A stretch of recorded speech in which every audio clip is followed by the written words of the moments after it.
اللہ اللہ اللہ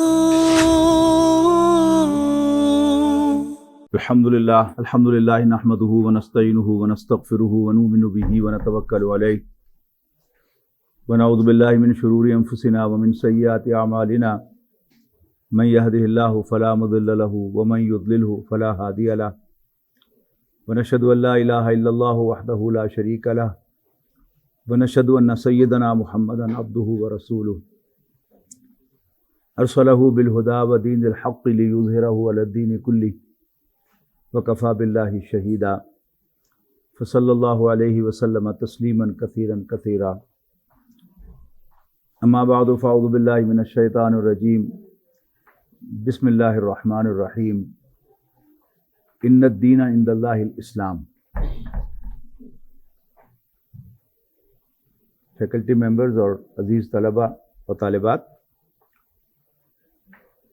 آج میں نے ذہن بنایا ہے کہ آج سیکولرزم کے بارے میں آپ کو کچھ بتاؤں کہ اسلام کا اس کے ساتھ کیا تعلق ہے، اسلام میں اس کی کوئی گنجائش ہے یا نہیں ہے.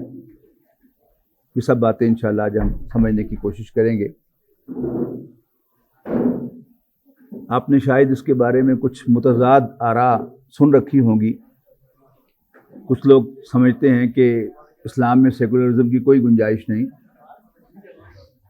ایک سٹیٹمنٹ ہے کہ سیکولرزم اسلام کی کوئی گنجائش نہیں.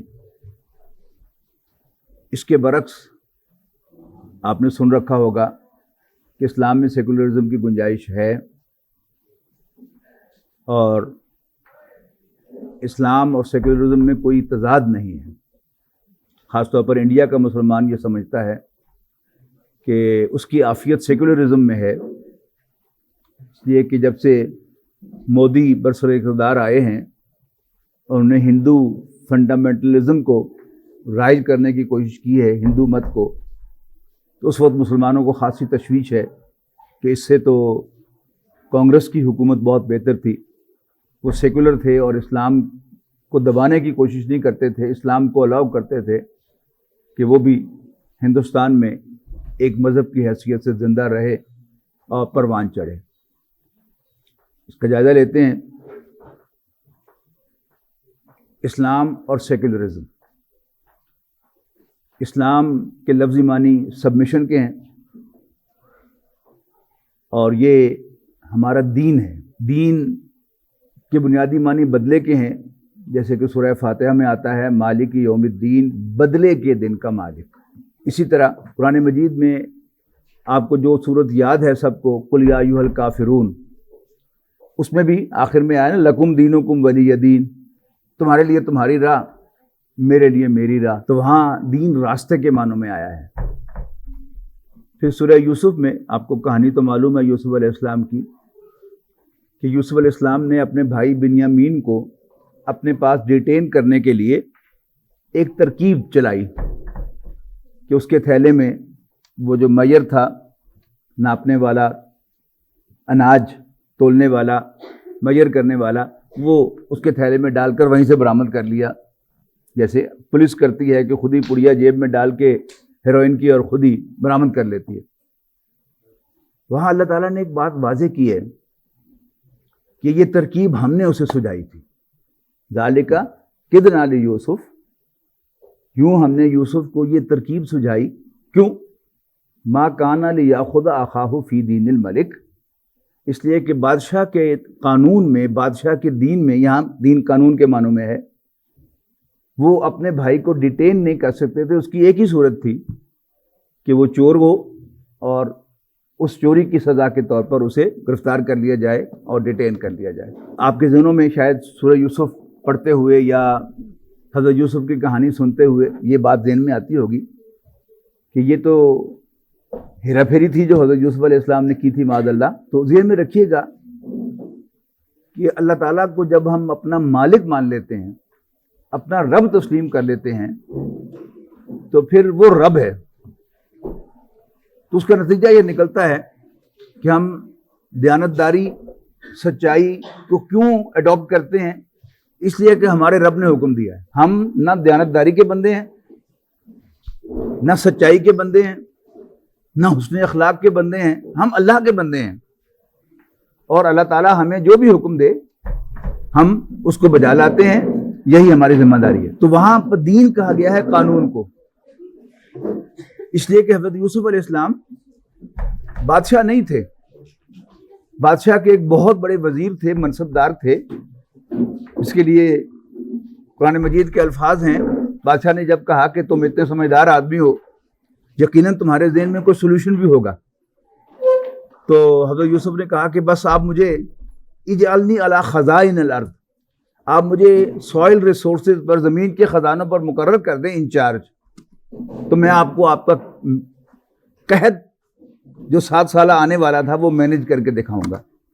تو حضرت یوسف علیہ السلام نے تاریخ انسانی میں پہلی مرتبہ راشننگ کا نظام انٹروڈیوس کیا کہ گھر کے جتنے افراد ہوں اس کے مطابق ان کو راشن جو ہے وہ دیا جائے تاکہ ہورڈنگ نہ ہو سکے، ایکسپلائٹیشن نہ ہو سکے. لیکن جب دین کا لفظ اسلام کے لیے آتا ہے تو اس کے معنی ہے ایک نظام زندگی جو انسان کی پوری زندگی کو کنٹرول کرتا ہے.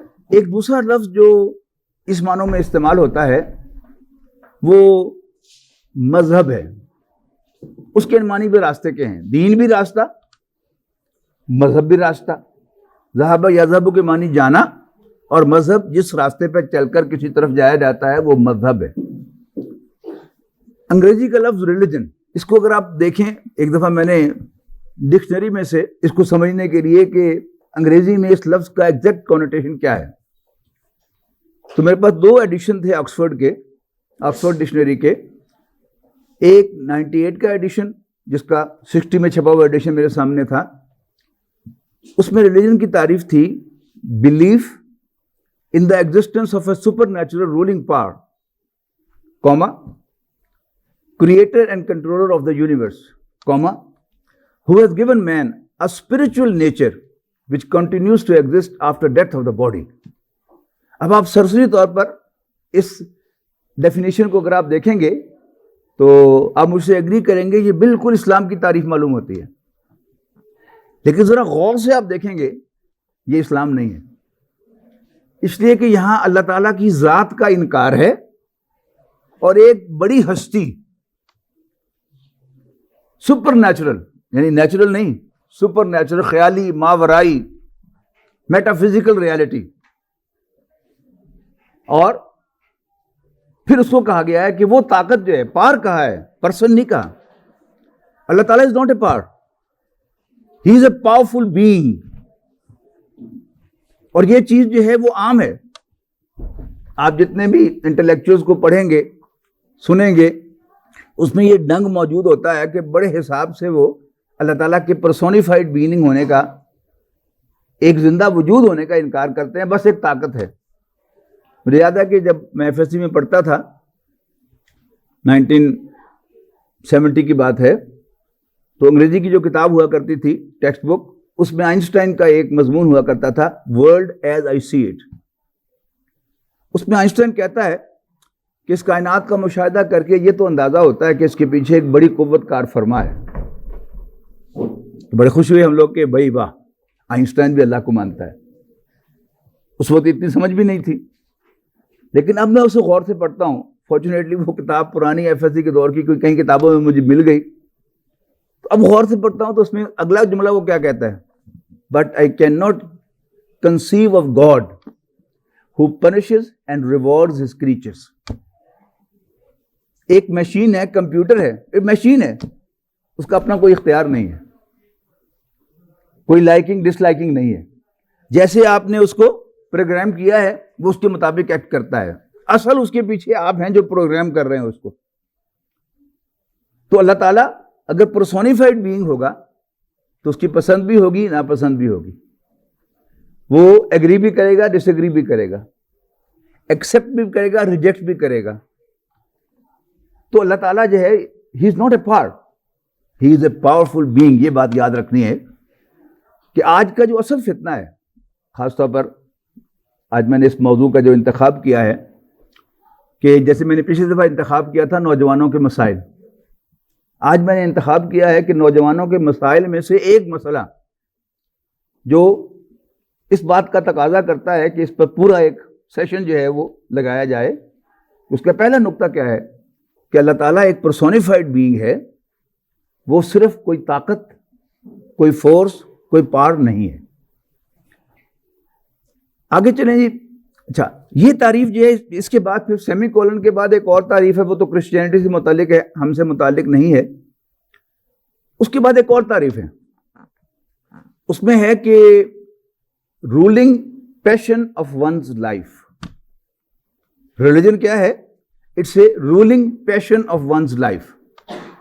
لیکن 95 کا جو ایڈیشن میں نے دیکھا اس میں وہ پہلی تعریف غائب کر دی انہوں نے، اس لیے کہ عام دیکھنے والا جو ہے وہ اس سے یہی سمجھتا ہے کہ اللہ تعالیٰ کا وجود ہے، لیکن سیکولر ورلڈ کو چونکہ یہ گوارا نہیں ہے لہذا انہوں نے وہ تعریف نکال دی. اور دوسری definition ruling passion of one's life کو امینڈ کیا controlling influence of an individual. کیا فرق سمجھتے ہیں آپ اس میں؟ ان دونوں تعریفوں میں کوئی فرق محسوس نظر آتا ہے؟ آپ غور سے سنیں. پہلا ہے ruling passion of one's life, دوسرا ہے controlling influence of an individual. اس میں بنیادی فرق کیا ہے کہ پیشن اندر سے اٹھتا ہے اور انفلوئنس باہر سے آتا ہے. یہ اصل میں وہ فرائڈ کا جو تصور ہے کہ مذہب کا انسان کے اندر کوئی وجود نہیں ہے، یہ باہر سے ٹھونسی جانے والی چیز ہے. لیکن بہرحال نوجوان جو ہے وہ اس فرق کو نہیں سمجھتا، بڑے آرام سے انہوں نے وہ کنٹرولنگ انفلوئنس بنا دیا پیشن کو. حالانکہ وہ جو رولنگ پیشن والی تعریف ہے وہ واقعتاً اصل تعریف ہے دین کی، مذہب کی، دین و مذہب کی، کہ وہ چیز کہ جو انسان کو اندر سے پوری طرح رول کرتی ہے. اس کا ایمان رول کرتا ہے نا انسان کو، وہ ادھر جائے یا ادھر جائے اسے ہر وقت یاد رہتا ہے کہ اللہ تعالیٰ مجھے دیکھ رہا ہے.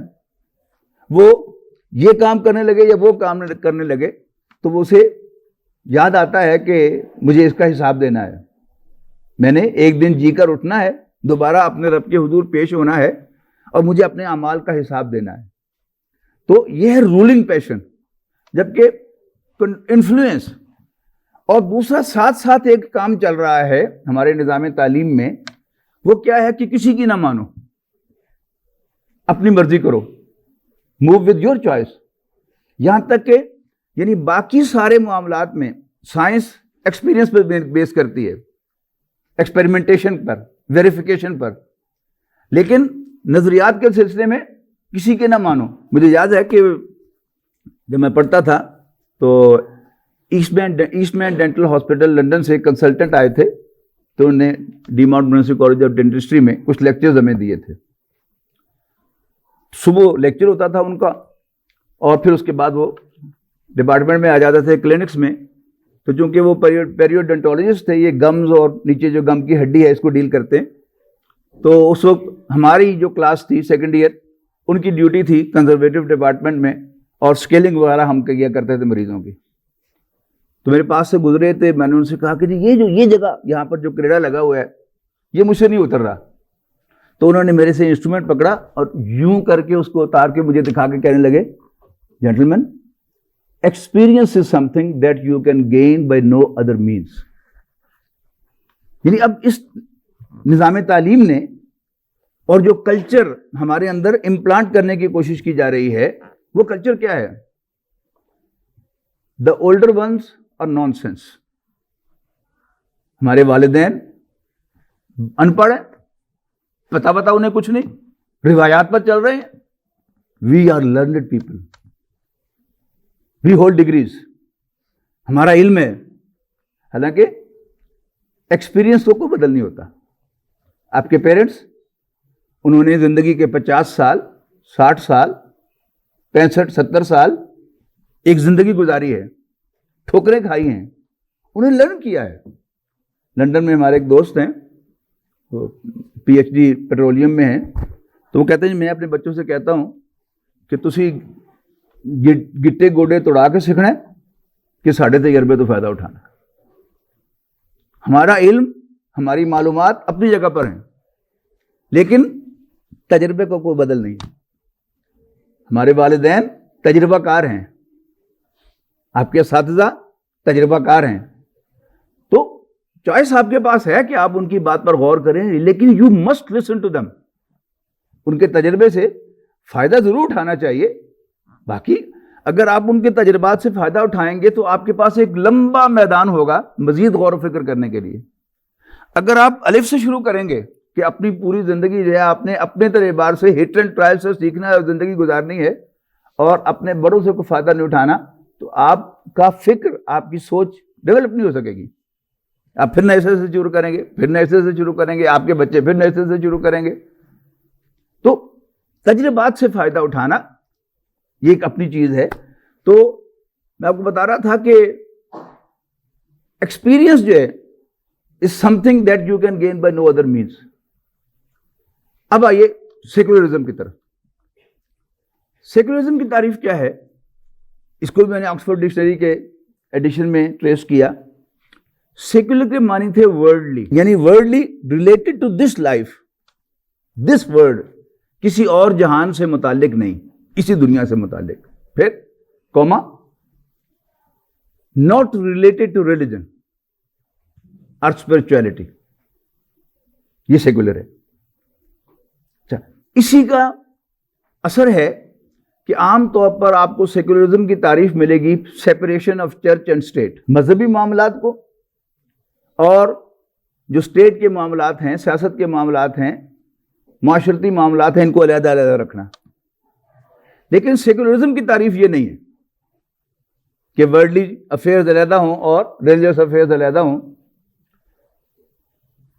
جب یہی لفظ سیکولر ورب ہو کے آتا ہے, ٹو سیکولرائز, اس کا مطلب ورلڈلی نہیں ہے. اس کا مطلب ہے to reduce the role of religion in morality and education. پھر میں دہرا رہا ہوں, to reduce the role of religion in morality and education. یہ سیکولرائز کی تعریف تھی, وہ جو 60 والا ایڈیشن تھا میرے پاس, اس میں جو 95 کے ایڈیشن میں اس کو دیکھا میں نے, تو وہاں بڑی جامع تعریف سیکولرزم کی تھی. Belief that laws and education should be based on facts and science etc. rather than religion. پھر دوہرا رہا ہوں, secularism is to believe that laws and education should be based on facts and science etc. rather than religion. اب ذرا پہلے اس کو سمجھ لیں, یہ facts and science سے کیا مراد ہے. facts and figures یعنی جو حقیقت ہے وہ اب حقیقت ہے, اور جو آئیڈیا ہے وہ آئیڈیا ہے. مثال کے طور پر آئی شوڈ بہیو ویل, مجھے اچھا بہیویئر میرا ہونا چاہیے. یہ کیا ہے؟ یہ آئیڈیا ہے, آئیڈیالوجی ہے. لیکن بالفعل میں اچھے اخلاق کا مظاہرہ نہیں کر سکتا. یہ کیا ہے؟ یہ فیکٹ ہے. فیکٹس اینڈ فگرز کہ اس ایج گروپ کے اتنے لوگ جو ہیں وہ اچھے اخلاق والے ہیں, اتنے جو ہیں یہ ایوریج اخلاق والے ہیں, اور اتنے بد اخلاق ہیں. یہ کیا ہے؟ یہ فیکٹ ہے, فگرز ہیں اکارڈنگ ٹو فیکٹس. دوسرا طرف غور کیجئے گا کہ جو تعلیم ہم حاصل کر رہے ہیں اس نے ہمارا ایک مائنڈ سیٹ بنایا ہے. وہ مائنڈ سیٹ کیا ہے کہ ویریفائبل فیکٹس جو ہیں, ویریفائبل فیکٹس وہی فیکٹس ہیں, اور امیجنری فیکٹس جو ہیں وہ کتنی بڑی ہوں وہ فیکٹس نہیں ہیں. لہذا فیکچوئل اینڈ ریئل وہی ہے, سالڈ ریئلٹی وہی ہے کہ جو آنکھوں سے نظر آئے, کانوں سے سنائی دے, ہاتھ سے چھوئی جا سکے, اور زبان سے چکھی جا سکے یا ناک سے سونگھی جا سکے. یہ 5 سینسز ہیں. جو چیز ان 5 سینسز میں سے کسی سینس کی گرفت میں آئے وہ تو ریئل ہے, اور جو 5 سینسز کی گرفت میں نہ آئے وہ ان ریئل ہے, اس کی کوئی حقیقت نہیں ہے, امیجنیشن ہے. اسی پر ایڈ کر لیں ایک اور چیز. کوئی چیز اگر ان ذرائع سے ویریفائی نہیں ہوتی, نظر نہیں آتی, سنائی نہیں دیتی, چکھائی نہیں دیتی, سنگھائی نہیں دیتی, پکڑائی نہیں دیتی, لیکن ان ذرائع سے ویریفائی ہو سکتی ہے. مثال کے طور پر سائنس کلیم کرتی ہے کہ یہاں پوری فضا میں الیکٹرو میگنیٹک ویوز پھیلی ہوئی ہیں, لیکن نہ نظر آتی ہیں, نہ ان کا کوئی ٹیسٹ ہے، نہ کوئی اسمیل ہے، نہ ہم ان کو چھو سکتے ہیں اور نہ ان کی کوئی آواز ہے. لیکن ابھی میں وائی فائی کھول کر تو عثمان صاحب سے پوچھوں گا جی آپ کا پاس ورڈ کیا ہے وائی فائی کا، یہ مجھے بتائیں گے، پیچ کروں گا تو ایک دم میں پوری دنیا کے ساتھ کنیکٹ ہو جاؤں گا. میں امریکہ میں بیٹھے ہوئے کسی دوست کے ساتھ واٹس ایپ پر چیٹ کر سکتا ہوں، گفتگو کر سکتا ہوں. تو تجربے سے میں نے ویریفائی کر لیا اس کو، یعنی اپنے حواس خمسہ ہی سے ڈائریکٹ گرفت میں نہیں آ رہا تھا، لیکن حواس خمسہ نے ویریفائی کر دیا کہ یس الیکٹرو میگنیٹک ویوز کا وجود موجود ہے. آپ میں سے جن لوگوں نے سائنس پڑھی ہے ایف ایس سی تک، ان کے لیے کہہ رہا ہوں، آئنسٹائن آپ کو معلوم ہوگا کہ وہ فزسٹ نہیں تھا، وہ میتھمیٹیشین تھا. اس نے ایک میتھمیٹیکل ایکویشن فلوٹ کی، E = mc².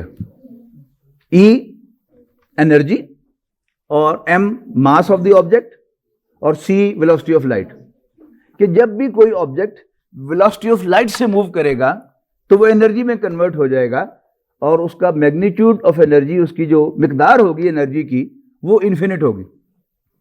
اس کے لیے ڈسٹینس 0 ہو جائے گا اور ٹائم انفینٹ ہو جائے گا. کسی نے یہ کر کے نہیں دیکھا، ایون آئنسٹائن نے یہ تجربہ کر کے نہیں دیکھا تھا. وہ میتھمیٹیشین تھا، اس نے میتھمیٹیکلی پروو کیا کہ ایسا ہوگا. سائنس کا ہر طالب علم اس کو مانتا ہے کہ نہیں مانتا؟ آپ میں سے جن لوگوں نے سائنس پڑھی ہے بتائیں، آپ لوگ مانتے ہیں کہ نہیں مانتے؟ مانتے ہیں. یہ کیا ہے؟ یہ ایٹسٹرا میں ایک ہے کہ میتھمیٹکس بھی یہ سائنٹیفک میتھڈ میں کاؤنٹ کیا جاتا ہے، اور جو چیز سائنٹیفک میتھڈ سے پروو ہو جائے وہ بھی ریئل ہے. اچھا اب اس کو دیکھیں، ایک طرف آپ یہ ایکویشن رکھیں، ایک سائنس کا طالب علم اس ایکویشن کو جتنا مانتا ہے، اپنے دل میں جھانکے کیا اللہ کو بھی اتنا مانتا ہے؟ نو. یعنی وہ جو ہمارا مائنڈ سیٹ بنا ہے کہ جو ویریفائبل فیکٹس ہیں اور یا سائنٹیفک میتھڈ سے پروو ہونے والی فیکٹس ہیں وہی ریئل ہیں، باقی خیال ہے. لہذا اس نظام تعلیم میں سے جو بچہ پڑھ کے نکلتا ہے وہ اللہ کو نہیں مانتا،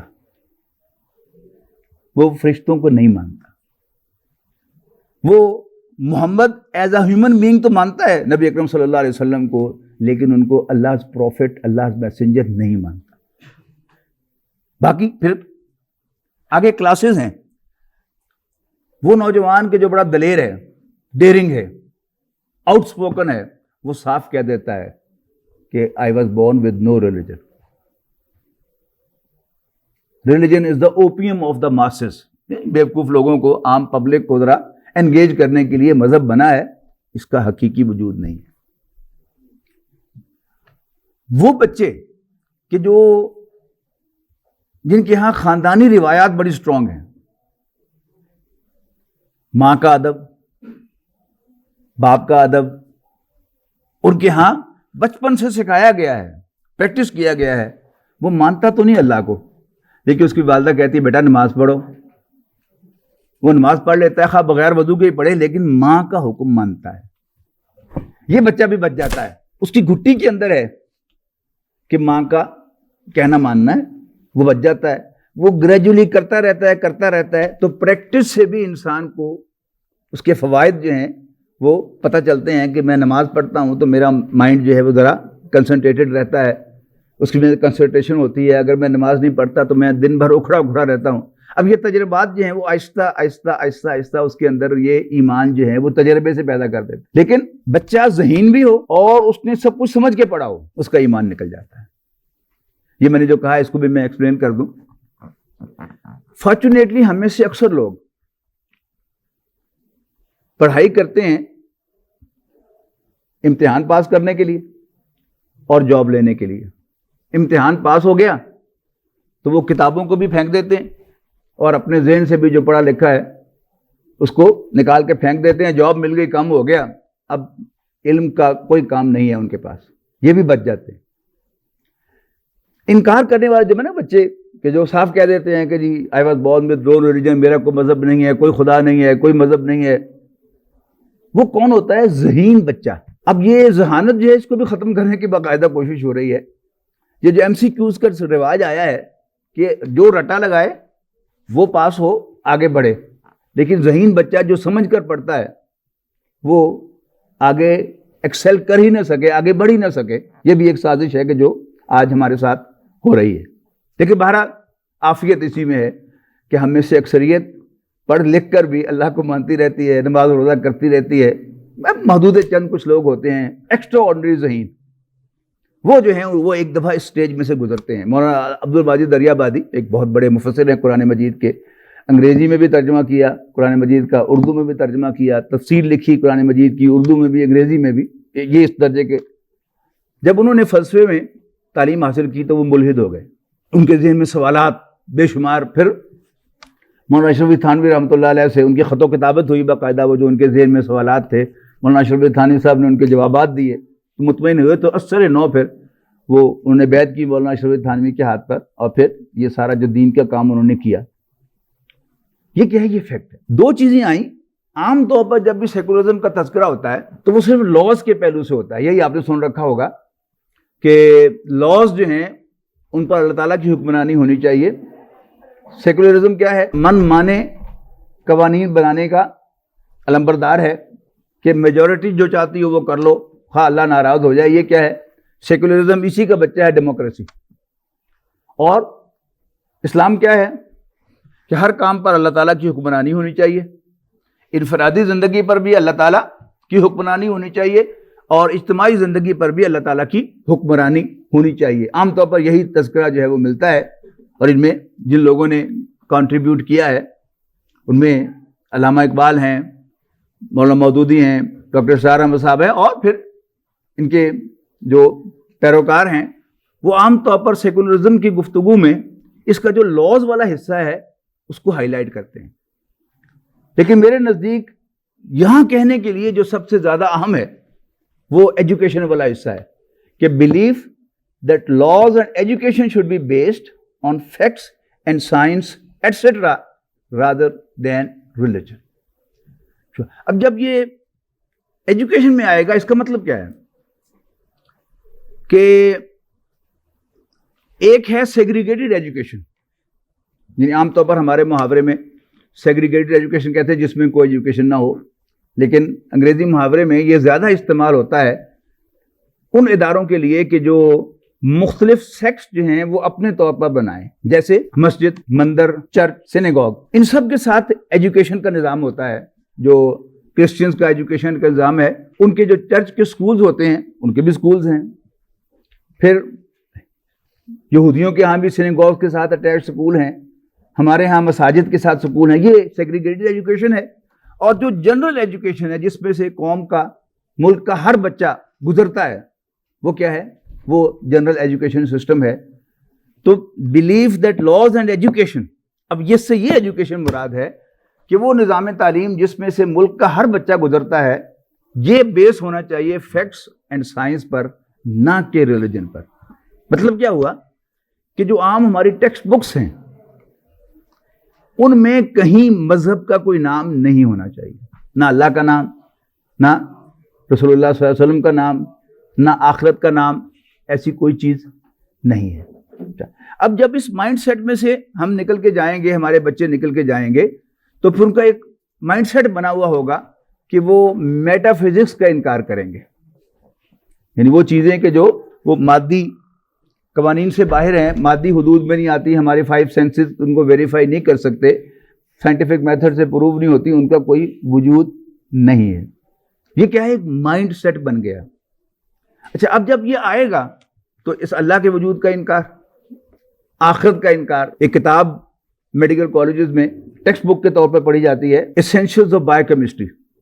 اب شاید اس کا کوئی نام بدل گیا ہو، کیونکہ ہمارے زمانے میں تو وہ اسی نام سے تھی، ایسینشلز آف بایو کیمسٹری. اس کے آتھر ایک مسلمان تھے، بہت بڑے پروفیسر تھے بایو کیمسٹری کے، فزیولوجی کے. اس کے ٹائٹل پر لکھا ہوا تھا زندگی کیا ہے؟ عناصر کا ظہور ترتیب. زندگی کیا ہے؟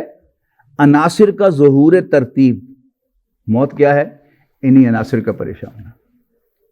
کہ جب مختلف ایلیمنٹس ایک خاص ارینجمنٹ میں آتے ہیں تو لائف وجود میں آ جاتی ہے، اور جب وہ ارینجمنٹ ڈسٹرب ہو جاتی ہے تو ڈیتھ واقع ہو جاتی ہے. بیچ میں کہاں اللہ کہاں. آخرت کہاں؟ اچھا، اب وہی جو ایک سائنٹیفک مائنڈ رکھنے والا بچہ ہے جس کو سائنس نے ان نظریات نے پوزیس کر لیا ہے، ذہین بچہ ہے، وہی ہوگا نا ذہینی، وہ جو پاس کرنے کے لیے پڑھتا ہے وہ ان نظریات سے متاثر نہیں ہوتا، وہ آخرت کو نہیں مان سکتا. کیوں؟ سائنٹیفکلی یہ ایک فیکٹ ہے، سائنٹیفکلی پرووڈ فیکٹ ہے کہ سیل جب ایک دفعہ ڈیڈ ہو جائے تو وہ دوبارہ زندہ نہیں ہوتا، لہذا آخرت گئی. اب نبی اکرم صلی اللہ علیہ وسلم ایک انسان تھے، بی بی آمنہ کے لال تھے، عبداللہ بن عبد المطلب کے بیٹے تھے، انسان تھے، یہ بات تو سمجھ میں آ رہی ہے. اور وہ بڑے اچھے اخلاق والے تھے، یہ بھی سمجھ میں آ رہی ہے. سچے تھے، یہ بھی سمجھ میں آ رہی ہے. دیانتدار تھے، یہ بھی سمجھ میں آ رہی ہے. بڑے معاملہ فہم تھے، یہ بھی سمجھ میں آ رہی ہے. بڑے اچھے کمانڈر تھے، یہ بھی سمجھ میں آ رہی ہے. بہت اچھے اسٹیٹسمین تھے، یہ بھی سمجھ میں آ رہی ہے. بہت اچھے باپ تھے، یہ بھی سمجھ میں آ رہی ہے. بڑے اچھے شوہر تھے، یہ بھی سمجھ میں آ رہی ہے. یہ ساری انسانی چیزیں ہیں نا. اسی طرح اچھے استاد تھے، یہ بھی سمجھ میں آ رہی ہے. لیکن ان کو اللہ کی طرف سے جب اللہ ہی نہیں ہے تو پھر ان کو اس کی طرف سے گائیڈنس کیسے مل رہی ہے؟ لہذا وہ اس کا انکار کرے گا. اب ہم اگر اپنے گریبانوں میں جھانکیں کہ ہم میں سے جتنے بھی ذہین لوگ ہیں تو آپ کو نظر آئے گا کہ ہم میں سے وہ لوگ کہ جو مانتے بھی ہیں، ذہین لوگ تو بالکل آؤٹ ہو جاتے ہیں نا، وہ لوگ کہ جو مانتے بھی ہیں ان کا بھی حال کیا ہوتا ہے. اس کی ایک مثال دیتا ہوں. محترم ڈاکٹر سعد احمد صاحب نے خود سنایا کہ ساہیوال میں ایک باٹنی کے لیکچرر تھے اور بڑے ایکٹیو دیندار آدمی تھے اور ایک باقاعدہ دینی تحریک کے ساتھ وہ اٹیچ تھے. ڈاکٹر صاحب کہتے ہیں میں ان سے پوچھا کہ جی یہ ایوولوشن کے بارے میں آپ کا کیا خیال ہے؟ کہتے کفر ہے. ڈاکٹر صاحب نے فرمایا کہ جی میں نے آپ سے فتویٰ نہیں مانگا، ایک بایولوجسٹ آپ سے رائے مانگی ہے. کہتے ہیں ہاں اس کے دلائل تو قوی ہیں. اب یہ سمجھیں ڈویلٹی کہ وہ انہوں نے ذہن میں دو کھاتے کھول رکھے ہیں، یہ دین کا کھاتا ہے اور یہ دنیا کا کھاتا ہے، دنیاوی تعلیم کا. دنیاوی تعلیم کے نقطہ نگاہ سے وہ ایوولوشن سے متاثر ہیں کہ yes it seems to happen, لیکن مذہبی کھاتے میں وہ اس کو کفر کہتے ہیں، انکار کرتے ہیں اس کا. اس سے کیا ہوتا ہے؟ انسان کی شخصیت میں ڈویلٹی پیدا ہوتی ہے. اور یہ اور زیادہ خطرناک ہے کہ انسان دل سے تو ایک چیز کو مانتا ہے لیکن عقیدے کے طور پر دوسری چیز کو مانتا ہے. کوشش کرنی چاہیے کہ آپ کے ذہن میں ایک مائنڈ ہو، سب کچھ ایک پیج پر ہو، اس میں آپ پلس کریں، اس میں آپ مائنس کریں. جیسے آپ بیلنس شیٹ بناتے ہیں تو اس میں آپ جو ہیں وہ بیلنس کرتے ہیں ادھر کی انٹریز کو ادھر کی انٹریز کے ساتھ. تو یہ کیا ہے؟ یہ آپ کا پروفیشن ہے. اسی طرح ایک بیلنسڈ انسان جو ہے وہ وہی ہوگا جس کے ذہن میں تمام باتیں جو ہیں وہ کنکلوژن تک پہنچتی ہوں. یہ پلس ہے، یہ مائنس ہے، یہ پلس ہے، یہ مائنس ہے، اور اس کے بعد وہ نتیجہ نکالے. مسلمان جو نتیجہ نکالے وہ کیا ہے؟ دین اسلام حق ہے، اللہ حق ہے، آخرت حق ہے. ٹھیک ہے جی، نبی اکرم صلی اللہ علیہ وسلم واقعی اللہ کے رسول تھے. یہ کیا ہے؟ یہ اس کو کلکولیٹ ہونا چاہیے کہ جس ذہنی سطح پر اس نے دنیا کی تعلیم حاصل کی ہے اسی ذہنی سطح پر اس کا دین بھی اس کی سمجھ میں آنا چاہیے. ایک ضمنی سی بات کہہ رہا ہوں، آپ کی دلچسپی کی ہوگی. دو چیزوں میں ہمیشہ فرق کیجیے. معلومات اور علم میں فرق ہے. معلومات ملٹیپل ہوتی ہیں، اس میں ادھر پلس انٹریز بھی ہوتی ہیں، مائنس انٹریز بھی ہوتی ہیں اس کے اندر، لیکن اس کے بعد ایک کنکلوژن ہے. وہ جو کنکلوژن ہے وہ ایک ہونا چاہیے. اور کریں نا کہ معلومات ملٹیپل ہو سکتی ہیں، اس لیے انگلش میں انفارمیشنز تو ہو سکتا ہے، لیکن آپ نے کبھی نالجز بھی سنا ہے؟ انگریزی میں نالج ایک لفظ ہے، نالجز کوئی لفظ نہیں ہے. نالج ہمیشہ ایک ہوتا ہے کہ آپ نے ان سب کو ادھر کی چیزیں بھی پڑھی، ادھر کی چیزیں بھی پڑھی، یہ علم بھی حاصل کیا، وہ علم بھی حاصل کیا. اس کے بعد آپ کے ذہن میں ایک کنکلوژن نکلے گا، وہ آپ کا علم ہے. ہمیشہ اس کی حفاظت کریں. بی کیئرفل کہ آپ دنیا جہان کا علم حاصل کر لیں، لیکن آپ کا وہ جو علم ہے وہ ایک ہونا چاہیے.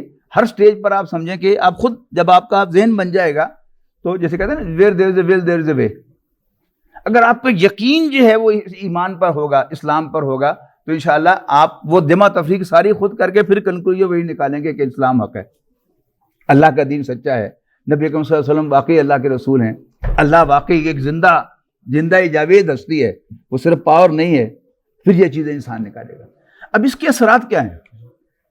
یعنی ہم نے سیکولرزم بغیر نام کے، یعنی آپ لوگ جو ہیں آپ کے سلیبس میں سیکولرزم کا کوئی ہیڈنگ نہیں ہوگا، میڈیکل کی تعلیم میں سیکولرزم کا کوئی ہیڈنگ نہیں، ویٹرنری کی تعلیم میں سیکولرزم کا کوئی ہیڈنگ نہیں، انجینئرنگ کی تعلیم میں سیکولرزم کا کوئی ہیڈنگ نہیں۔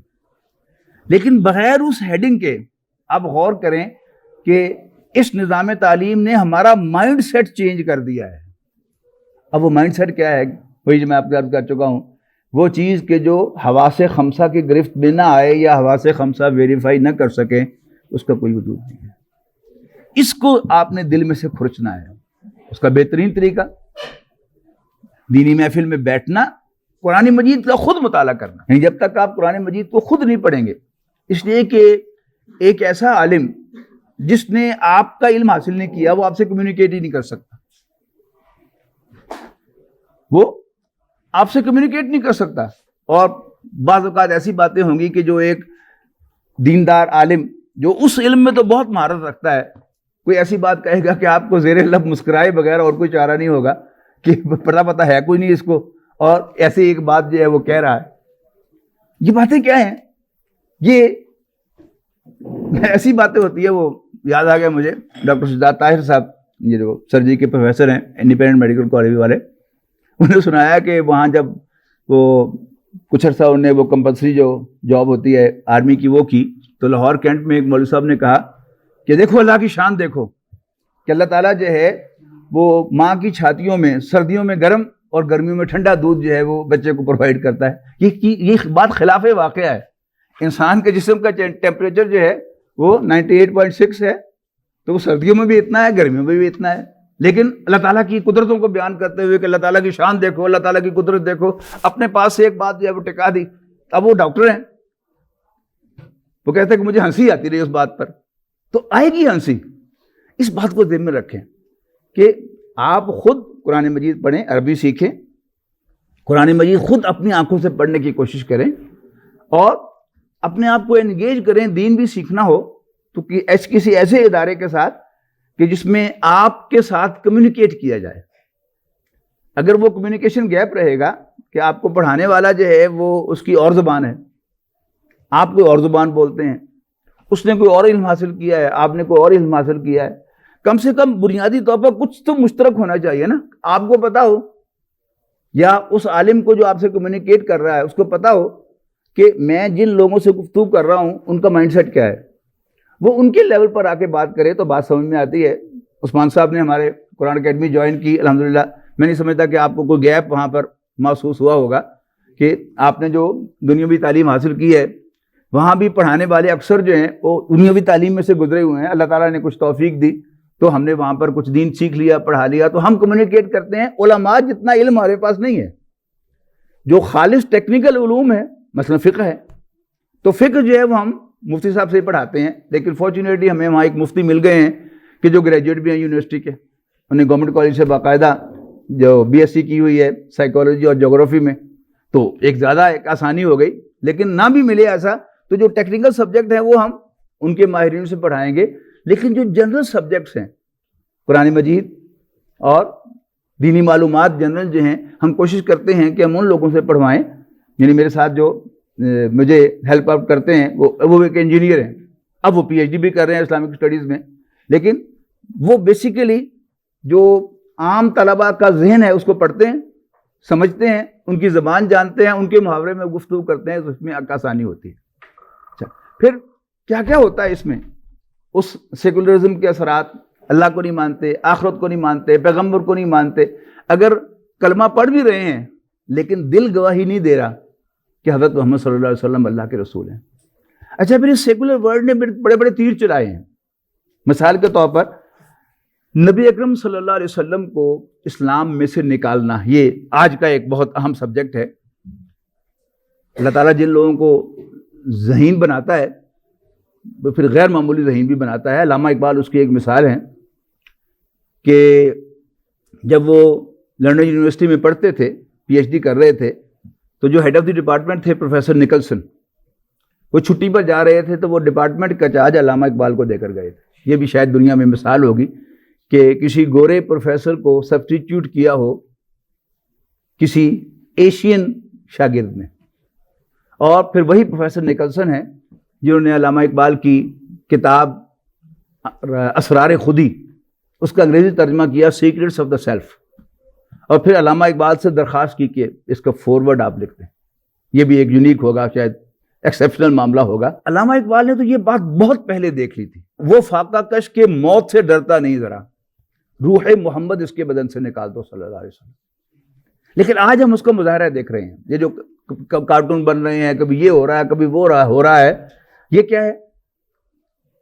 مسلمانوں کو تھوڑا تھوڑا ڈوز دے دے کر پھر ٹیسٹ کرنا کہ اب ان کی حضور صلی اللہ علیہ وسلم کے ساتھ محبت کی کیفیت کیا ہے.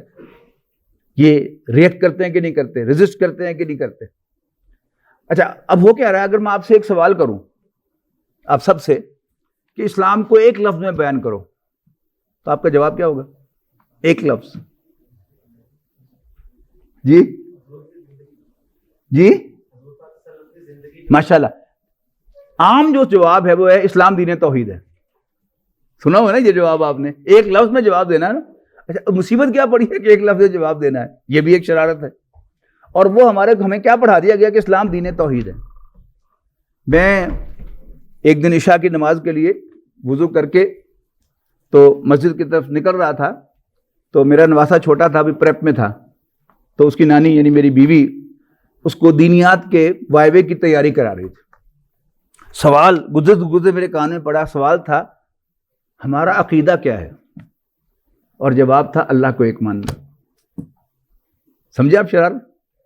نبی اکرم صلی اللہ علیہ وسلم کو نکال دیا اسلام میں سے, عقیدے میں سے, حالانکہ وہ اہم تر ہے. یعنی ہمارے کلمے کے دو جز ہیں نا, لا الہ الا اللہ محمد رسول اللہ صلی اللہ علیہ وسلم. تو پورا کہنے میں کیا تکلیف ہے؟ اف ایٹ آل کوئی مصیبت پڑ گئی ہے کہ ہمیں مختصر کرنا ہے, تو یاد رکھیے گا کلمے کا اختصار محمد رسول اللہ ہے, لا الہ الا اللہ نہیں. کیوں؟ اس لیے کہ لا الہ الا اللہ میں محمد رسول اللہ انکلوڈڈ نہیں ہے, جبکہ محمد رسول اللہ میں لا الہ الا اللہ انکلوڈڈ ہے. کیوں؟ کہ ایمان کی تعریف ہماری کتابوں میں آئی ہے کہ الایمان تصدیق بما جاء بہ النبی صلی اللہ علیہ وسلم. ایمان نام ہے ہر اس بات کی تصدیق کرنے کا, ہر اس بات کو سچا ماننے کا, ہر اس بات کو ٹیسٹیفائی کرنے کا, ویریفائی کرنے کا کہ جو حضرت محمد صلی اللہ علیہ وسلم اللہ کے رسول کی حیثیت سے لے کے آئے. وہ کیا لے کے آئے؟ سب سے پہلی بات تو یہی لے کے آئے کہ لا الہ الا اللہ. تو محمد رسول اللہ اگر ہم مان لیں تو لا الہ الا اللہ تو آ گیا. لیکن آپ کہیں اللہ ایک ہے, اللہ کے سوا کوئی عبادت کے لائق نہیں ہے, اس میں تو محمد رسول اللہ کہیں نہیں ہے. اور صرف مسلمان ہی نہیں ہے آج کے کہ جو اللہ کو ایک مانتے ہیں, سکھ بھی ایک مانتا ہے. یہ بھی پروفیسر یوسف سلیم چشتی صاحب کا تجزیہ ہے کہ جب ہمارے ماں باپ, ہم جتنے بھی لوگ یہاں بیٹھے ہیں سوائے ان کے جو کرشی النسل ہیں کہ جو سعودی عرب سے منتقل ہو کے آئے ہیں, باقی ہم سب کون ہیں؟ راجپوت ہوں, جاٹ ہوں, اور جوگر ہوں, گجر ہوں, ہم سب کون ہیں؟ ہم ہندوؤں کی اولاد ہیں. اقبال نے کہا نا کہ کافر ہندی ہوں میں, دیکھ میرا ذوق و شوق, لب پر سلام و درود, دل میں سلام و درود. تو جب ہمارے بڑے مسلمان ہو گئے, ہندوؤں کو تشویش ہوئی کہ کہیں ایسا نہ ہو کہ ہمارا مذہب ختم ہو جائے. اگر اسی طرح کنورشن جاری رہی ٹورڈز اسلام تو ایسا نہ ہو کہ ہمارا ہندو مت ہی ختم ہو جائے. تو وہ سر جوڑ کر بیٹھے کہ چکر کیا ہے, یعنی ایک سال داخلہ جو ہے وہ کم ہو اسکین کالج کا, تو اسکین کالج کی انتظامیہ سر جوڑ کے بیٹھے گی نا کہ واٹس دا پرابلم, اس دفعہ ٹرن آؤٹ کم کیوں ہے. پھر غور کریں گے شاید ہم سے یہ ہوا ہے, یہ ہوا ہے, وہ ہوا ہے. تو انہوں نے غور کیا تو ان کو اندازہ ہوا کہ شاید ہمارے مذہب سے لوگ اس لیے متنفر ہو رہے ہیں, ہم یہ جو بتوں کی پوجا کرتے ہیں نا وچ ہیز نو سینس, تو اس لیے لوگ جو ہیں پڑھ لکھ رہے ہیں, سمجھدار ہو رہے ہیں دن بدن, تو اس لیے وہ متنفر ہو رہے ہیں. تو انہوں نے پھر اپنا ایک توحیدی ورژن نکالا. بابا اور گرو نانک موحد تھا. یہ سکھ مذہب ہے چشتی صاحب کے تجزیے کے مطابق. آپ یہ انڈین چینلز دیکھیں گے, ان کی موویز دیکھیں گے, تو آپ غور کیجئے گا وہاں پر کہ وہ اللہ تعالیٰ کو رب ہی کہتے ہیں, جو خالص قرآن مجید کا لفظ ہے. رب دی ہے گل، رب نو جو منظور، پنجابی میں وہ رب کہتے ہیں ایک بات. پھر یہ کہ وہ بتوں کی پوجا نہیں کرتے. اسی طرح آپ جوئش ویب سائٹ کھولیں اور وہاں پر جوئش ڈاکٹرنز ٹائپ کریں، ان کے بنیادی نظریات کے عقائد کیا ہیں، آپ حیران ہوں گے کہ آپ کو ایسا معلوم ہوگا کہ آپ ایمان مفصل پڑھ رہے ہیں. وہ اللہ کو مانتے ہیں جیسے ہم مانتے ہیں، وہ آخرت کو مانتے ہیں جیسے ہم مانتے ہیں، فرشتوں کو مانتے ہیں، کتابوں کو مانتے ہیں، نبیوں کو مانتے ہیں، بعث بعد الموت کو مانتے ہیں، موت کے بعد جی اٹھنا، اور تقدیر تب کو مانتے ہیں. تو پھر کیا وہ مسلمان ہے؟ Not at all.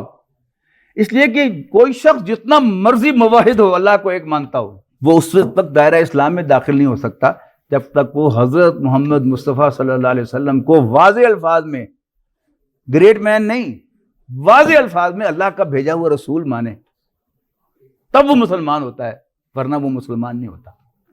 تو یہ بات جو ہے اصل یہ تھا. لیکن اب کیا ہو رہا؟ آہستہ آہستہ نبی کریم صلی اللہ علیہ وسلم کو مختلف ہیلوں بہانوں سے نکالنے کی کوشش ہے. اور پھر دیندار حلقوں میں ایک بحث چھیڑی. دیوبندی اہل حدیث، بریلوی، یہ ہمارے مختلف سیکٹس ہیں، ان کے درمیان ایک بحث چل رہی ہے نور بشر کی، کہ حضور صلی اللہ علیہ وسلم نور تھے یا بشر تھے. اہل حدیث اور دیوبندی وہ کہتے ہیں کہ جی حضور بشر تھے، اور جبکہ وہ بریلوی کہتے ہیں کہ آپ نور تھے. حالانکہ ایک بات جو ہے وہ نوٹ کیجیے گا کہ قرآن مجید میں ایک سے زائد مرتبہ، غالباً 3 مرتبہ یہ آیت جو ہے الفاظ کے تھوڑے سے ترتیب کے فرق سے ساتھ دہرائی گئی ہے. لہم قلوب لا یفقہون بہا، ان کے دل ہیں لیکن ان سے سمجھتے نہیں. وَلَهُمْ أَعْيُنٌ لَا يُبْصِرُونَ بِهَا، آنکھیں ہیں ان سے دیکھتے نہیں. وَلَهُمْ آذَانٌ لَا يَسْمَعُونَ بِهَا، ان کے کان ہیں ان سے سنتے نہیں. یہ کون سے کان، کون سی آنکھیں ہیں؟ دل کی آنکھ، دل کی آنکھیں، ریئلٹی کو اپریشیٹ کرنے والی. ابو جہل اور ابو لہب نے بھی حضرت محمد صلی اللہ علیہ وسلم کو دیکھا، لیکن ان کو حضور اللہ کے رسول نظر نہیں آئے. کیوں؟ دل کی آنکھ بند تھی. جبکہ حضرت ابوبکر، حضرت علی، حضرت عمر، حضرت عثمان، حضرت خدیجہ، حضرت زید بن حارثہ رضی اللہ تعالیٰ عنہم، ان کی دل کی آنکھ کھلی تھی. ان کو وہی شخص، اسی جسم، اسی شکل کا مالک، وہ ان کو اللہ کا رسول نظر آیا. تو قرآن مجید کہتا ہے کہ ان کے کان ہیں ان سے سنتے نہیں، آنکھیں ہیں ان سے دیکھتے نہیں، دل ہیں ان سے سمجھتے نہیں. اولئک کالانعام، یہ نرے چوپائے ہیں. بل ہم اضل، ایون ورس دین دیٹ. اس کا کنورس کیا ہے کہ انسان کے دل میں جو روح ہے وہ ایک نور ہے. سورہ نور کا 5واں رکوع جو ہے اس کو آپ پڑھیں تو تمام تفاسیر میں آپ کو یہی ملے گا کہ مثل نورہ فی قلب المومن، مومن کے دل میں اللہ کی نور کی مثال ایسے ایسے ہے. تو جس نے اپنے دل کو صاف ستھرا رکھا ہوا ہو تو اس پر اطلاق ہو سکتا ہے نا، وہ تو نرا نور ہے. لیکن قرآن مجید نے اس کو بیان نہیں کیا تاکہ شرک کا اندیشہ نہ ہو، کہ کم سمجھ آدمی جو ہے اس کو شرک پر قیاس نہ کرے. حالانکہ ہر انسان وہ ایک خاکی جسم بھی رکھتا ہے اور اس کے اندر ایک نور بھی ہے. علامہ اقبال نے اس پر بہت سے اشعار کہے ہیں کہ تمہارے دل میں ایک نور ہے، دیکھا کہ نہیں دیکھا؟ در خاک تو یک جلوہ نور است ندیدی، چنیدن دیگر آموز، دیگر دیگر آموز. کہ اور طرح سے سننا سیکھو، اور طرح سے دیکھنا سیکھو کہ تم اپنے دل کے اس نور کو اپریشیٹ کر سکو. تو اللہ تعالیٰ نے ہم سب کو نور بھی بنایا ہے اور بشر بھی بنایا ہے. کوئی اپنی بشریت اور حیوانیت کو غالب کر دیتا ہے، اس پر حیوان کا اطلاق ہوتا ہے، اور جو اپنے نور کو اپنے اوپر غالب کر پہ اس پر نور کا اطلاق، وہ غلط تو نہیں تھا لیکن اس کو بیان نہیں کیا انٹینشنلی. لیکن کیا ہوا، یہ مذہبی بحث چھڑ گئی کہ حضور نور ہیں یا بشر ہیں. حالانکہ آپ بشر بھی تھے، نور بھی تھے، لیکن آپ پر نورانیت غالب تھی، آپ کی حیوانیت آپ پر غالب نہیں تھی، آپ کے جسم کے تقاضے آپ پر حاوی نہیں تھے. لیکن اس کو ایک بحث کا موضوع بنا دیا اور حضور صلی اللہ علیہ وسلم کے رسول ہونے کا تذکرہ ہی نہیں ہو رہا. اسی طرح سیرت النبی، یہ ربیع الاول کے پہلے 12 دن ہیں، سیرت کے پروگرام ہو رہے ہیں جی. اب مذاکرے ہوتے ہیں، پہلے بیان ہوتے تھے ٹی وی پر، ریڈیو پر، اب مذاکرے ہوتے ہیں. ایک ٹرینڈ اینکر بیٹھتا ہے اور ایک مہمان کو کہتا ہے جی آپ حضور صلی اللہ علیہ وسلم کی صداقت کے بارے میں ہمارے ناظرین کو کوئی بتائیں. وہ کافی واقعات نوٹ کر کے لایا ہوا ہے حضور کی سچائی کے. دوسرے سے کہتا ہے جی آپ ذرا حضور صلی اللہ علیہ وسلم کی دیانتداری کے بارے میں بتائیں، وہ بہت سے واقعات بتاتا ہے. پھر کہتا ہے اسلام اس پر کہ جس نے گالیاں سن کر دعائیں دیں، اور تیسرے سے مہمان سے کہتا ہے کہ حضور صلی اللہ علیہ وسلم کے حسن اخلاق کے بارے میں آپ ہمارے ناظرین کو بتائیں۔ آپ کی سچائی بھی زیر بحث آ گئی، حسن اخلاق بھی زیر بحث آ گیا، آپ کی دیانتداری بھی زیر بحث آ گئی، اور آپ کو پتہ ہی نہیں چلا کیا ہوا، حضور صلی اللہ علیہ وسلم کے رسول ہونے کا تذکرہ ہی نہیں ہوا۔ آنکھ اوجل پہاڑ اوجل۔ تو اب وہ جو بات اصل میں ہمارے کلمے کا حصہ تھا، محمد رسول اللہ، محمد رسول اللہ، محمد رسول اللہ، حضرت محمد صلی اللہ علیہ وسلم اللہ کے رسول ہیں، اس کا تذکرہ نہیں ہوا، تو آہستہ آہستہ وہ بات ذہنوں سے نکل جائے گی۔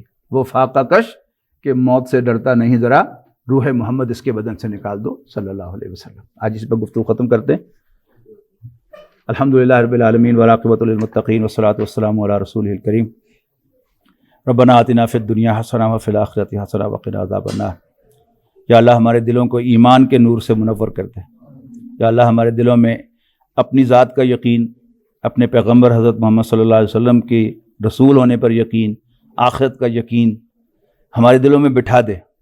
یا اللہ ہمیں ایک زندہ ایمان کا نور بنا دے۔ یا اللہ ہمیں اسلام کا سپاہی بنا دے۔ یا اللہ ہمیں اپنے دین پر قائم رہنے کی توفیق عطا فرما۔ جو تو نے اپنی مہربانی سے دین ہمیں عطا کیا ہے مسلمان گھرانوں میں پیدا کر کے، یا اللہ تو اپنے فضل و کرم سے اس دین کی حفاظت فرما، اور ہمیں اس کلمے پر موت دے جس پر آج ہم ہیں، اور وہ کلمہ کیا ہے کہ تیرے سوا کوئی عبادت کے لائق نہیں، اور حضرت محمد صلی اللہ علیہ وسلم اللہ کے رسول ہیں۔ صلی اللہ تعالیٰ علی رسولہ و خیر خلق محمد و آلہ و صحبہ اجمعین۔